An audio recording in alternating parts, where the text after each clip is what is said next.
السلام علیکم۔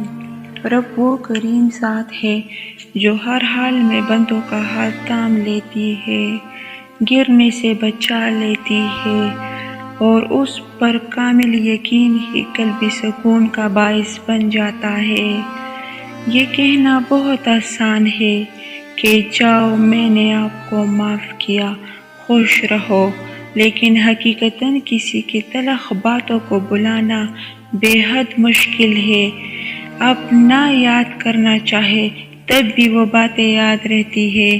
جس نے آپ کی ذات کی تذلیل کی ہو وہ لب سے نہیں بھولتے، جس نے آپ کی ذات کو بکھیرا ہو وہ لہجے یاد رہتے ہیں، جس نے آپ کا سارا کانفیڈنس اور غرور مٹی ہوا ہوتا ہے۔ کہنے والوں کو تو صرف لمحہ بھر چاہیے ہوتی ہے، کسی کو آسمان سے زمین پر پٹکنے کے لیے، لیکن سہنے والوں کو تو صدیاں لگ جاتی ہے خود کو جوڑ جوڑ کر دوبارہ اس مقام پر لانے کے لیے جہاں وہ پہلے تھا، اور پھر ہر تکلیف کا آخری حل سجدہ ہی ہوتا ہے۔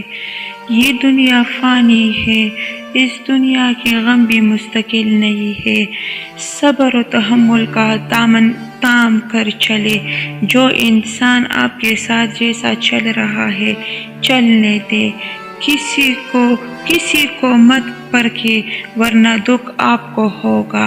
بس اللہ تعالیٰ پر چھوڑ دے، صبر کرے، یقین رکھے، سب ٹھیک ہو جائے گا۔ اپنے لیے اتنا اچھا سوچے اور کرے، بروز محشر شرمندگی اٹھانا نہ پڑے۔ جب روز محشر اللہ کے سامنے ہو، المیہ تو یہ ہے کہ لوگ حقیقی اذیتیں دے کر مصنوعی معافی مانگ کر لیتے ہیں، اور پھر آزمائش من پسند چیزوں سے ہی شروع ہوتی ہے۔ لوگ ہمیں بیکار سمجھ کر گہرے کنویں میں پھینک آتے ہیں، وہ رحمان رب ہمیں بادشاہ بنا دیتا ہے۔ اس کی حکمتیں اور محبتیں، اس کی پلاننگز کے سامنے عقل ہی دنگ رہ جاتی ہے۔ لوگ چاہ کر بھی ہمارا کچھ نہیں بگاڑ سکتا ہے۔ وہ جو کرتا ہے ہمارا برا وہ ہو جاتا ہے ہمارا وہ بھلا۔ جب اللہ تمہیں کنارے پر کھڑا کر دے تو اس پر کامل یقین رکھو، کیونکہ دو چیزیں ہو سکتی ہیں، یا تو تمہیں تھام لے گا یا تو تمہیں اڑنا سکھا دے گا۔ بعض دعائیں اتنی شدت سے مانگی جاتی ہیں نا، ایسا محسوس ہوتا ہے کہ نہ قبول ہوئی تو سانسیں اکڑ جائیں گی۔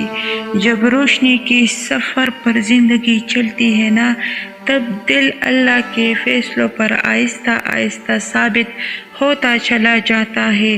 وہ جو کرتا ہے اچھا کرتا ہے۔